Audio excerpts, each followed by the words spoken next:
Hi guys! This is me, Ate Namnam. For today's video guys, is itutur ko naman kayo sa Subic Park Hotel. Located to guys sa Moonbay Marina Waterfront Road, Subic Bay Freeport Zone sa Subic, Zambales. Masyado ko namang in-emphasize yung zoo.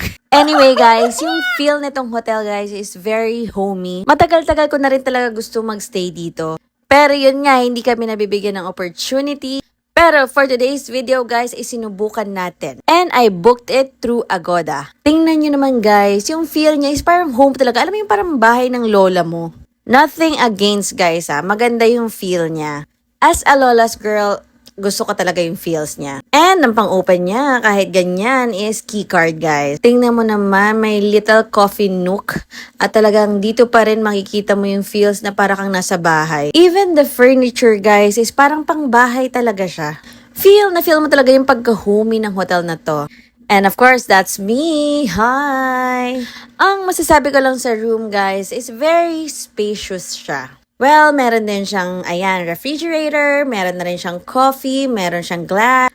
Aside from the coffee nook area, meron pa siyang ganito. O, diba? Ang ganda. Tapos, may malaking beds. Dalawang malaking beds, guys. Kahit magpagulong-gulong kami dyan ay pack na pack. And hindi rin siya madilim because eto nga, tingnan nyo, makikita natin sa side is maliwanag siya. Siguro kung gusto nyo mga bandang sea view is pipili kayo na mas mataas na price. Ayan, nabubuksan din yung windows. So, pag morning, pwede kang magbukas dyan. Naka-blackout curtain naman yan, guys. So, kahit pagising mo sa umaga, hindi mo pa rin ma-feel na umaga na. Sobrang spacious nga nito, guys. At ito naman ang kanyang toilet or CR, guys. Siguro dahil medyo matagal na, pero kailangan lang ng konting improvement kasi medyo luma na nga yung CR niya. Pero may bathtub and may hot water. Malakas din ang flash, super lakas. May mga toiletries na rin siya available, guys. And alam niyo bang nakuha ko lang to for 2,568 sa Agoda? Yes naman, doon ko siya binook, guys. So, abang-abang lang kayo ng sale sa Agoda kung gusto niyo rin ma-avail ang room na to. And ito naman yung mga walkway nila, di ba? Ang ganda. Malinis din siya compared dun sa ibang hotels na pagstayan namin sa Subic. Siguro lang nili-update yung CR. Pero all in all, guys, is bet na bet ko rin naman tong hotel na to. Hindi ko na napakita pero may swimming pool at may restaurant din to, guys. You can avail their buffet, I think, for 250. And ito yung kanyang pinaka-lobby, guys. Super ganda. Yan lang.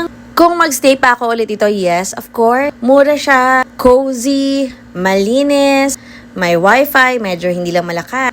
Pero overall, good. Again, this is Ate Namnam and follow me for more.